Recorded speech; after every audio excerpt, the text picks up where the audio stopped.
Well, hello, everybody, and welcome back to another episode of the Ricecast. My name is Anthony Russo. We are here in beautiful Clearwater, Florida, sitting across from Dr. Pastor Willie Rice. Pastor Willie, how are you? I'm doing great. Good to be here today. Coming off of a really fun weekend. It was a CCHS weekend here at Calvary. It's always a fun weekend. It's always a fun weekend. I appreciate all of our campuses participating. I know just because of where it's located, sometimes the campuses, maybe our new one at Crystal Beach, Seminole, a little far afield. Seminole, we have kids that go to a variety of schools down there too. But Calvary Christian High School is an important part of this church's ministry and has been now for about 22 years. And we just celebrate what God is doing. We want our church across all campuses to kind of know what is happening, to celebrate it. And, it's a beautiful thing to see. And it was great here at our Clearwater campus to have a lot of the students leading in worship, which they do from time to time. We try to intersperse them in other campuses also. But it was really great, and they do a fantastic job. And we're really very, very grateful for the ministry of Calvary Christian High School. The kids are great. I realized this Sunday, I had a personal revelation. We meet before the service and we talk and make sure all of our ducks are in a row. And I don't know, there's just a part of me that's like, I'm only a couple years removed from high school. I basically was a high schooler not that long ago. And then we're in a room with our CCHS students, and I said, oh, wow. Oh, no. I'm an old man now. And then pull out the calendar, and it's longer than you think. Time has flown. It goes by so fast. They are young, but they are passionate about worship. I mean, it is. If you missed the service on Sunday, you can go back to our YouTube channel and watch them. They just never cease to amaze me, that team, because you can tell, they're gifted musicians, obviously, but Pastor Kyle and the team at CCHS has just raised up a group of it's a great combination of talented young people, obviously, but they love the Lord. I mean, they are not just performing. They are really love the Lord, and many of them are going to go into worship areas, whether just as members in a local church, and they'll be leading in worship on worship teams and choirs and various things. Some of them may, we've had several leave here, and it's kind of their vocational aim is to be leaders in worship in churches. So we praise God for that. Yeah. And behind the scenes, I always like to shout this crew out. There's the students who are running the production as well. So it's like one of those deals where you see the 11 football players on the field, and you don't realize there's an army just off screen that really sets that group up for success. But back in the production room, up in the sound booth, CCHS students everywhere, and they did a fantastic job this weekend. Fantastic. So if you missed it, you can check that out on our YouTube channel. We also wrapped up our forgiveness series. Powerful message. It was very cool at the end. Just had a time of response for some of our people, and that was cool to see so many people just acknowledging steps for them, either needing to forgive, needing to extend forgiveness, that kind of thing. Yep. We had responses. We, had all those three areas. I need forgiveness. I need to ask for forgiveness. I need to receive forgiveness from the Lord. And we saw people respond in every area. And it's just been a beautiful series that the Lord has used. And I kind of feel like the Lord would use it. You preach out of things you've been dealing with and working on, and just the call of God to be people of grace and forgiveness, and to forgive those who have hurt us, whether they ask for it or not, and to be gracious people. That's an important journey for all of us. Mm-hmm. Yeah, great series. And again, you can get caught up on all of that if you look back through the archives. You look up on our YouTube channel and things like that. Speaking of the archives, I should touch on this briefly. Last week I said something to the effect of, I really believed that our Tampa Bay Buccaneers were going to turn it around, Pastor. And I meant it when I said it. And you were wrong. You were very wrong. In short, I was wrong. Very wrong. Tough times here, and you said it last week, and it bears repeating. Tough times here for a lot of football teams, except for the Calvary Christian High School keep rolling Warriors. right along. We had a huge victory. And by the way, if you're listening to the podcast this week, Some people do. Some it's weeks down the road. Yeah, but this Friday night they'll be at home against Dunedin High School, public school in our area. Oh yeah, and I think they guarantee a playoff win if they win tonight or win Friday, something like that. So it should be a fun atmosphere. Yeah, I think there's like only 2 more games at home or something before the playoffs at least. So it's a fun atmosphere. Yeah. And so since the college teams are not doing so well in Florida, right, and the pro teams are not doing so well in somehow Florida. Worse. Maybe just audible for the high school team. Come over here. You're moving down. You can find some successful football teams. You just have to keep trying to look. You keep looking. You keep digging. They're in there. Come support the Warriors here at the Rock. That's Friday night. This coming Saturday night, Trunk or Treat, Fall Festival happening at all the campuses. It's going to be a fun weekend. Should be a fun weekend, and always it's been a little while since we've done exactly a fall festival like that. So it'll be fun on every campus but Crystal Beach. That is going to be actually on Halloween night because it's a community activity that night. But I think all the other campuses is this Saturday. So East Lake, Seminole, Clearwater. Should be a fun night, a fall festival feel to come, very family friendly.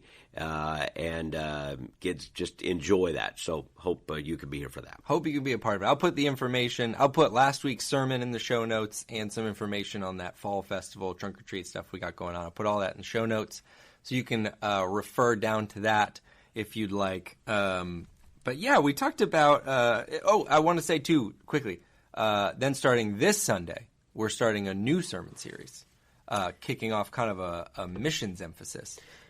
Yeah, usually in November, it's a chance to reset kind of what Calvary does in terms of missions. It's a great time before the holidays, before Thanksgiving, before Christmas, before a lot of people think about year-end giving. They're thinking about opportunities next year to serve.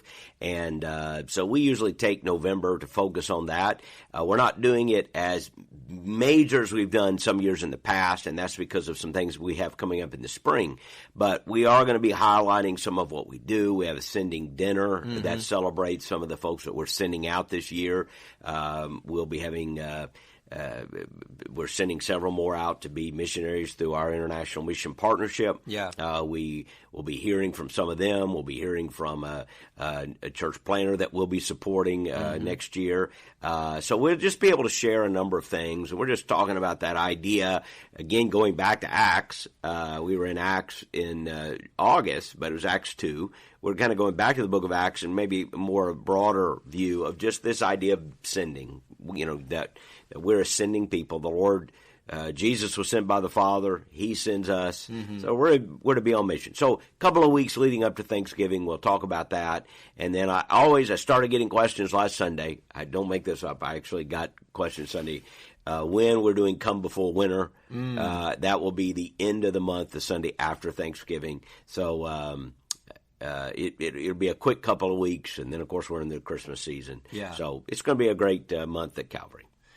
You're going to want to be here. It's going to be fun. It's going to be a lot of fun. This coming from here to the end, man. This is just the start of all the holiday stuff. Yeah, it is about I don't know whether it's 8-9 weeks, something like that, but it is a quick run here between now and the end of the year. Yeah.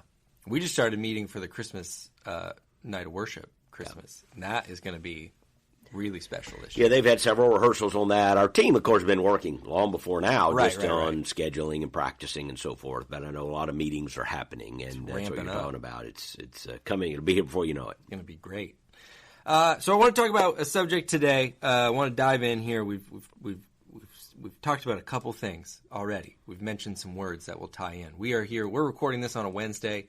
We're just a couple of days from Halloween. Halloween is Monday night this year. And I wanted to talk to you. You mentioned something in this last series on forgiveness, and you even just touched on it briefly now about just being a gracious people. As Christians, just being gracious. And we talked about a lot of forgiveness, as you might imagine if you missed the series. It's interpersonal. There's a lot going on there, and that was the focus of a lot of our attention. But I wanted to talk about just having Halloween in front of us, and I know that elicits a lot of reactions from a lot of people. Right? There's people that grew up in homes where it was absolutely forbidden to celebrate Halloween, to do, I can share personally, like that was kind of a little bit of the environment I grew up on for a period of time, was like we did churches were doing, these alternatives to kind of pull people away from we didn't say the word, really. It was kind of a thing. We really avoided at all costs. But when you had mentioned in the forgiveness series, we talked about being gracious people. We talked about being people that have the ability, when it's appropriate, to overlook an offense, to not have to like go in and be offended about everything. You made a great joke a couple of weeks ago. It was like, you don't have to comment. You said, I looked it up. It's not a law that you have to comment on everything on Facebook. Mm-hmm. So I wondered, this was my question for you, very long setup. As we approach, something like a Halloween or these different cultural moments, cultural things, how do we navigate between, is this something, that is wrong and should be spoken out against? Is this something that is not for me and my family, so I'll kind of just take a step back from it? Or is this something that you just totally lean in and engage with? How do we navigate what's what as we I'm not even asking you to go specifically on Halloween, but as we navigate different topics that might fit in one of those three categories? Yeah, it's a great, maybe a test case to talk about our attitude toward things. And, I'll share, podcast opportunity to kind of just share our opinions and thoughts and realize others may see it a little differently. Mm-hmm. And not trying to say I know everything. Could be wrong with something. And I get asked about this about every year. Mm-hmm. Somebody will say something. So it's a good chance to talk about it. Because when we talk in our like in our membership setting and we talk about doctrinal health, one of the things we use is a phrase that's been around for a couple of years, a couple of centuries actually, that in essential things there needs to be unity, mm-hmm. in non-essential things there needs to be liberty, and in all things there needs to be charity or love. It's a great balance to distinguish between what are the core convictions about which there needs to be unity and are there disputable matters where people of good conscience and good faith who want to walk in the fullness of the Holy Spirit and serve the Lord might see some things differently. Mm-hmm. And of course there are.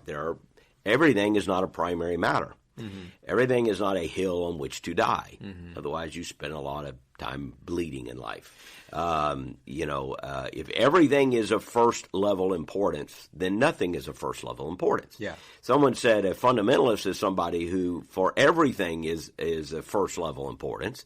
A liberal is somebody for whom nothing is of first level importance. Right. So, and those labels I know mean different things to different people. So, sure. But the point is, we need to be able to distinguish. This is a core conviction. This is a mm-hmm. preference or something. Mm-hmm. So, let's talk about the big picture. When we talked about forgiveness, again, the passage that we dealt with in Colossians and also Ephesians does this, talks about forbearing with one another, and then it talked about forgiving one another.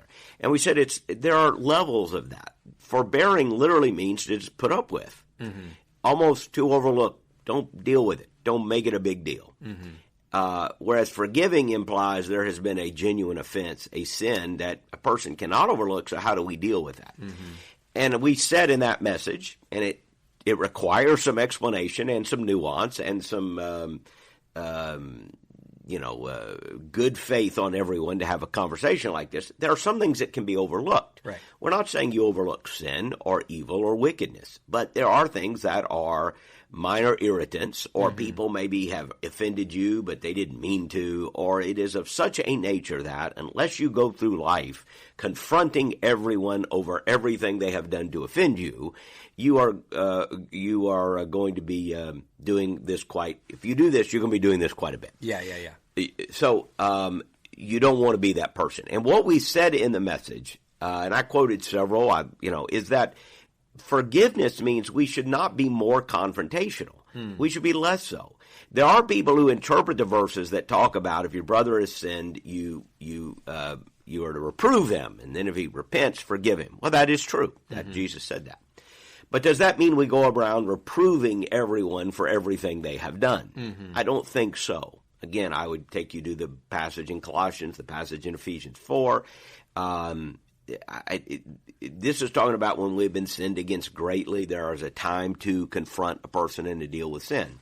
But I don't think that is a call to be more confrontational people, to get up every day and to go around and find out what everyone else is doing wrong and to confront them over that. and then pat ourselves on the back for Right. being people full of forgiveness. Right. No, you're really just being a jerk. Yeah, I mean, yeah. I'm not, that's a harsh word, but if you do that all the time, that's Yeah. what you can become. And there are people who, obviously, people of faith, religious people, who sometimes justify their behavior by saying, well, I'm just pointing out sins, or I'm just reproving others, or whatever. No, you're just really being an unkind person. Right. So Halloween is like a test case, right? I know the background of Halloween. Most people know enough to be dangerous. It comes from All Hallows Eve. All Saints' Day was on November 1, and so in Europe the day before that. And then there's a mash there with some pagan tradition of celebrating the dead or honoring the dead. And so, a lot of evil and nasty things come to be associated through the years with All Hallows Eve or Halloween. In our culture, it's, a lot of horror movies. Like, I can't turn on the TV and there's, Michael stalking me again. And, a guy keeps coming back, and all these horror movies or scary movies. And a lot of that is very violent stuff, very demonic stuff you wouldn't want your, kids. And honestly, when you put it in your heart and mind, I just don't know how it edifies you. I guess it entertains. I guess there is a certain part of us that likes to be afraid. I suppose most people have seen a scary movie they really liked at some point, but I'm not sure what good it really does us. And there's a lot that I think really coarsens us and cheapens us. And so how do you approach Halloween? Well, obviously, I think it's great. Like what we're doing this weekend is not on Halloween night. It's Fall Festival. It is a Halloween alternative. Just call it what it is. It is a Halloween alternative in the sense that we're saying, hey, the kids can dress up. There's nothing wrong with that. Have fun. Come. We encourage, but, if most Christian parents, if they asked me, I'd say, I'd encourage your kids to dress in ways that are positive and fun. I wouldn't dress with like an axe coming out of your head or something. Just I wouldn't celebrate evil. But it's an alternative for families to come and have fun. However, I also know that Halloween in a lot of neighborhoods is a very fun time. When kids dress up, go out and have a good time. In my family, so mine a little different. I grew up in a very Christian family, strong, moral people. It was no big deal. Never was a big deal. I never even thought Halloween was a deal. Like, it could be bad till years later in church when I went to some youth thing and then they started talking about all the evil stuff with Halloween. I was like, never thought about it. We just always dressed up like a cowboy and went and got candy. It was like, it's a great deal, man. Put on something silly and you come home with a bottle of candy. It's a great deal. I wish we did it every month, And then it was like later, but I never associated it with that. Yeah. So here's what I always say. I think for a lot of people, it's just an innocent festival in our culture that they do. They don't think about that. Yeah. However, there are people who do think about it, who have studied it, who understand there is a presence of associated with things that Christians do not want to be associated with, spirits and evil and demonic stuff and violent stuff. And I absolutely understand. Therefore, both because maybe they understand some of the history that would bother us, as well as some of the common applications that they just don't want their kids involved in that sort of thing. Yeah. Okay, I understand that as well. I would label this as a disputable matter. Okay, Romans 14 says, do not argue about disputed or disputable matters, which means, and the whole passage goes on to talk about things you shouldn't judge your brothers on, and you should just not allow small things to become divisive issues. And I've often used that passage to remind people there are disputable matters. Right. And, so I tell a story from years ago. This is a true story, where we were doing a fall festival at our church in Pensacola. We were having a big to-do, dunking booths. We had, it was just a fall festival. It was a fun time. Yeah. And somebody gave me the business on that. This happens a lot. Somebody came up and gave me the business, and, I can't believe that your staff decorated pumpkins all over the church grounds or something. They had I guess there was a pumpkin somewhere. Yeah. And I remember just saying to my friend, I said, I understand. I really do. I know the history. I said, but can I tell you what this is to me? And I said, this is a pumpkin. That's all it is to me. I'm not a druid. I don't worship spirits. I don't run through the woods naked. I don't do any of that stuff. Okay, I am a born again, bobbling follower of Christ. It's a pumpkin. I like pumpkin pie. I like pumpkin cookies. It's a pumpkin. Yeah. One year, my wife even carved the letters Jesus in our pumpkin. She was really full of the Holy Spirit that year, and carved Jesus in there. Yeah. Or a cross or something. Sure. Which is, it's fine. But the point is, it meant nothing to me other than that. Yeah. It's a festival in our culture that to me meant nothing. So I just want to say, look, on the one hand, this guy may have had a greater sensitivity to that. Right. So I don't want to demean that. Right. I shouldn't drive by his house and throw pumpkins in his yard. Yeah. Hey, take that. Here's a pumpkin.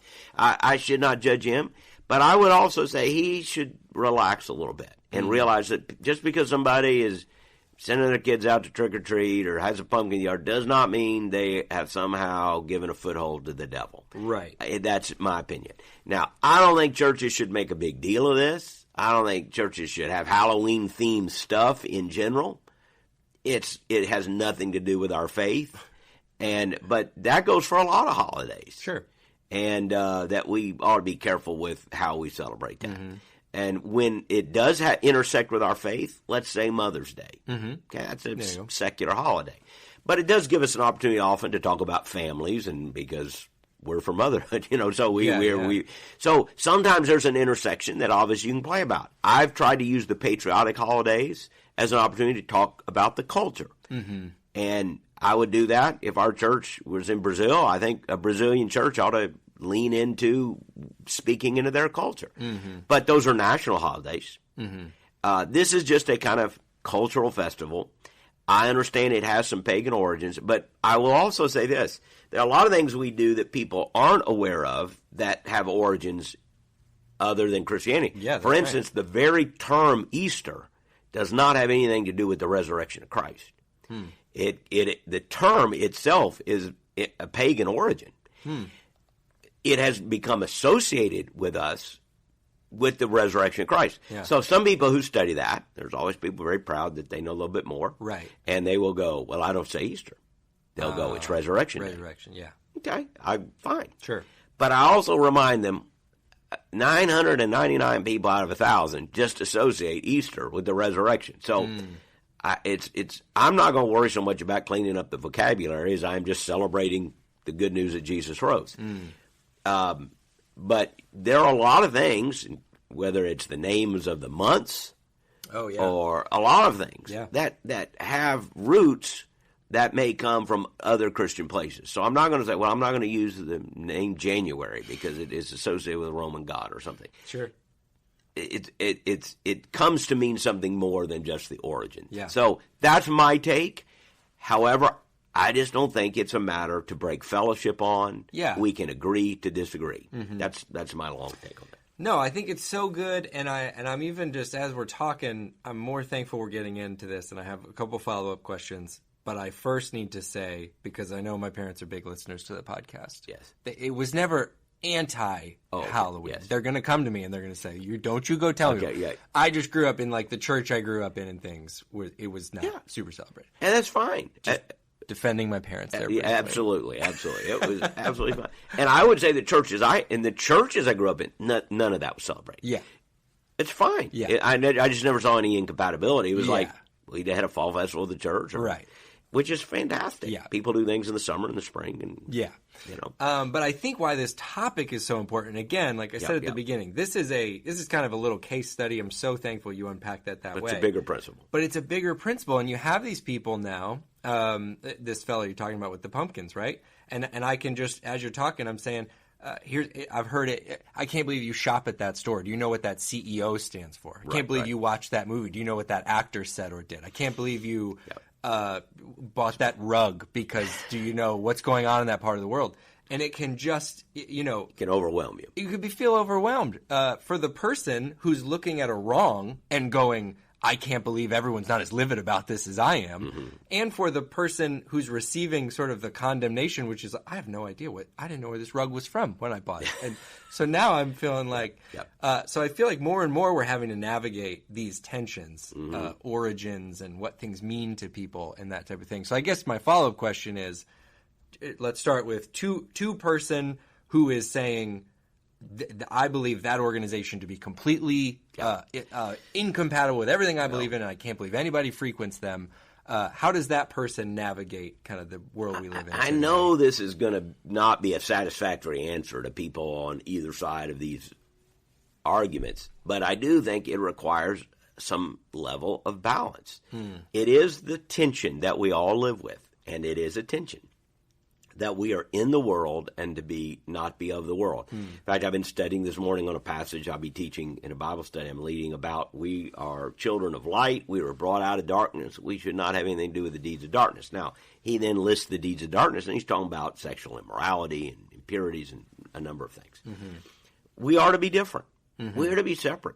Our lives all look different from people around us. And if you don't want to stand out from the culture, you're not going to be a follower of Christ. Christ calls us to stand out, and there are things that ought to be different about us and our lifestyle, and I'm talking even about morals and ethics, etc. That is absolutely true. At the same time, we are still living in a world that is surrounding us and is full of compromise. And you see groups like when we think about the Amish, or you think about various groups like this, what you're seeing is that principle push what most people would think to an extreme. Yeah. But even it's funny if you get in their culture, because I go up there and preach every so often in that area. They're surrounded by Amish. Every few years I get to go preach near Lancaster, Pennsylvania, and they deal with Amish daily. Yeah. I mean, they do business. Even within that community, there are tensions. Do you drive a car? If you don't own a car, you're allowed to ride in a car. Are you allowed to have a truck at your business if you only have a buggy at your house? Or we don't have a TV in the house, but over here they've got a high-powered computer running their business, because many of the Amish are very good business people. Yeah. Don't kid yourself. You may not like their clothes, but they are very good business people. And maybe you do like their clothes. I don't know. And their pretzels, my goodness. They're great, Pretzels. And then you'll go over here and they're running a restaurant. Well, how do you run a restaurant? You've got electricity, you've got computers, right. So you got trucks bringing in the eggs and the bread. So what I'm saying is that tension exists. Like I had a guy a few years ago who said, I will never buy stock in a company that sells alcohol. Oh, okay. I said, okay. I respect that tradition. But now, wait a second. Did you go eat at Applebee's last night? Did you go eat at Outback? They do serve alcohol, you know that. Yeah. Well, I didn't order it. Yeah, but you ate at the restaurant. Right. Did you fly on Delta to get to this meeting? They serve Delta. They serve alcohol in Delta. And I'm not excusing it. I'm simply saying, where do you draw the line? Right. I'm not going to buy stock in a company because they serve alcohol. Okay. Don't buy stock. That's fine. But also admit that it's very difficult to operate in this world. That's just one example. That's not, or those people have different convictions on that. Yeah. It gets more serious when you say, hey, this company produced something that I find morally reprehensible. Yeah. Well, we live in that world. I'll tell you just a funny story. Like this is maybe a silly one, but in other words, I think there's a time for that. I think there are some companies that we ought to look at and just go, I don't want anything more to do with them, because the stance they take is become so anti-family, anti-moral. I think you're going to have to do that. But just understand, it's hard to be completely pure in a world that is impure. Like I have to admit, like the other day, I changed my shaving razor. I know this will be funny to people. My wife said, why'd you change that brand? And I said, I got mad at the company who was selling the other brand. Okay. Because they're what some people call woke. They went far left, and they pulled out of sponsoring somebody because they spoke out about an issue. And I just thought, okay, they don't represent my values anymore. They just don't represent. Now, I don't know that the company does, but I know. It was like, I don't have to give you my money. I'm not going to. Yeah. Now, the difference is, I don't know that I should run around criticizing people who say, well, that's my favorite razor. Right. Okay, that's up to you. A lot of people have gotten really mad at Walt Disney. Yep. There are some things Walt Disney Company today is doing that I think 20 years ago, and certainly 50 years, they would never have done. I'll call them out. I think some of the movies they're producing, some of the values, some of the fights they've picked here in Florida against our governor. I know I'm getting a little political there. It has, I'll just be honest with you, it's made me less likely to go. I just don't feel as good about going. Now, I'm not going to criticize a family who does go. I understand why you'd go to Disney World. It's a fun place. It's great entertainment. Everybody comes around the world to go. Right. But I also understand why some families go. You know, I'm not as excited about going as I used to go. Honestly, I absolutely get it. And I think probably we're going to have to navigate a world where we do make some tough choices. Just be careful. I think what we're saying is this.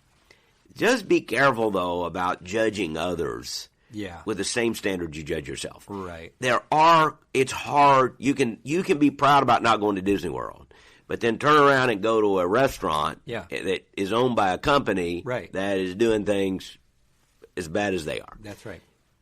It's just hard. Yeah. We live in a fallen world, and we need to do business with people. We need to build relationships with people who are outside our family of faith. We need to be people of influence. But there are going to be times when I think we need to say, hey, I'm not going to do that, or I'm not going to go there, or this is the conviction for my family. But let's be people of love in all that we do. If you draw a convictional line, fine.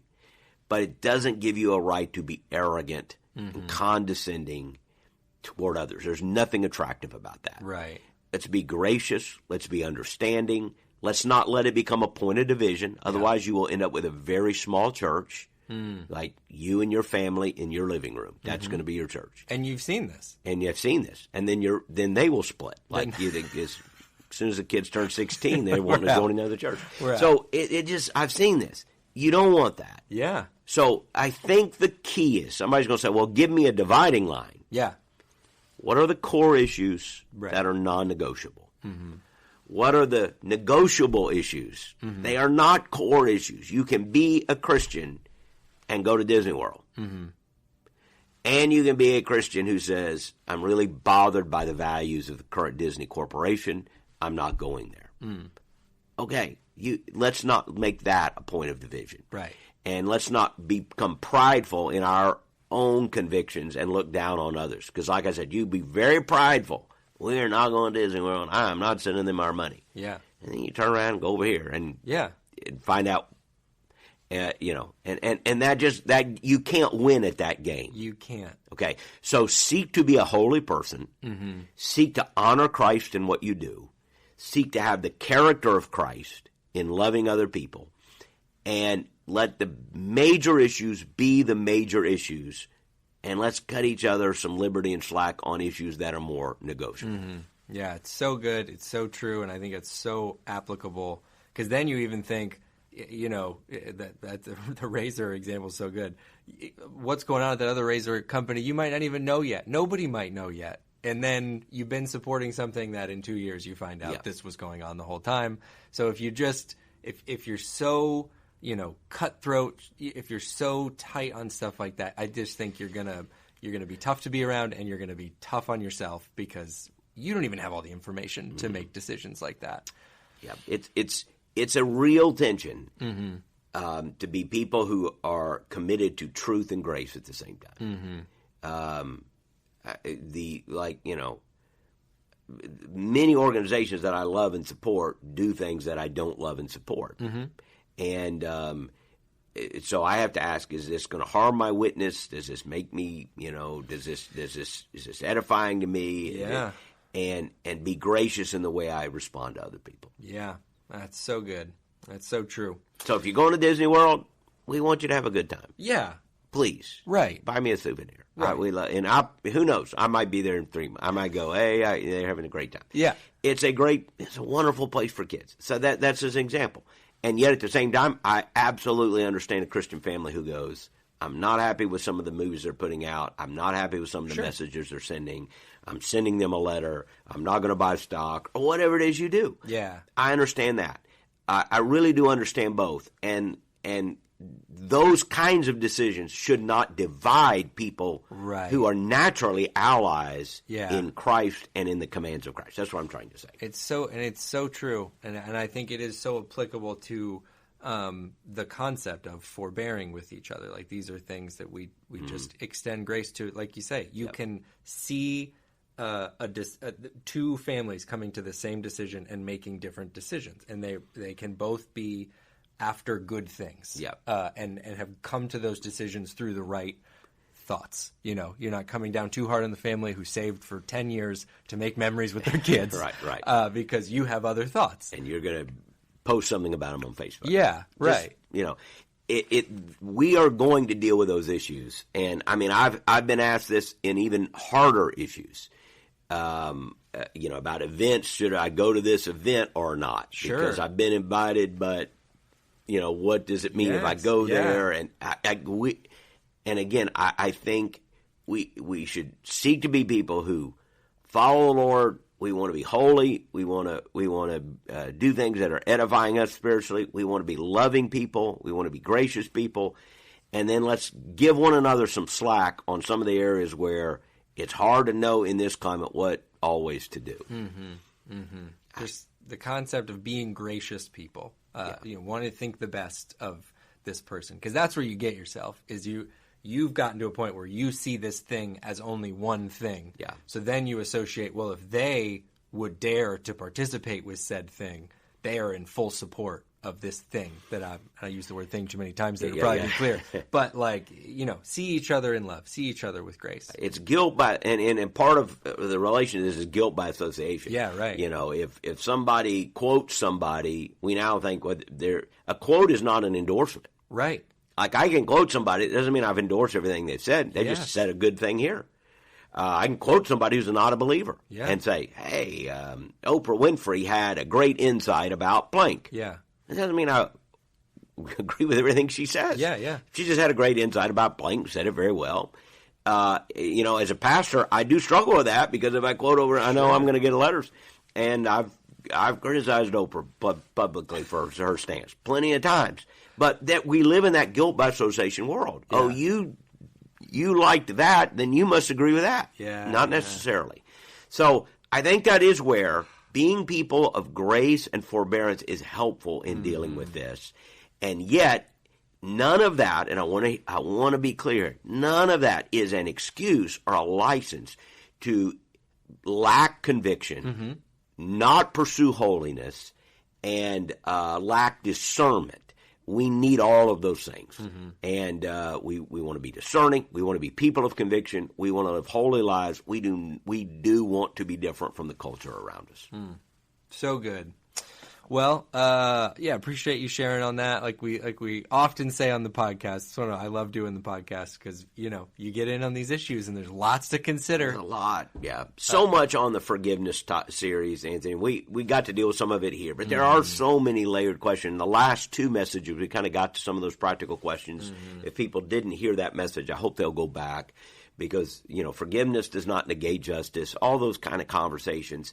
And sometimes faith would be easier if we had a huge rule, if the Bible were a rule book that gave us do this in every occasion. That is not what the Bible is. Yeah. And there are occasions where we just need the leadership of the Holy Spirit. We need to be accountable to one another. And we do need to be discerning. And I think it's going to be more challenging in the days ahead. But we also need to be full of grace as well. Yeah, that forgiveness series was so impactful, so powerful, and like I said, you can catch up on all those on our YouTube channel is the best place to do that. And I also just want to say I really am looking forward to this next series, this Send Me series, you know, because I think a lot of times people will think you start talking about this, you talk about sending or send me.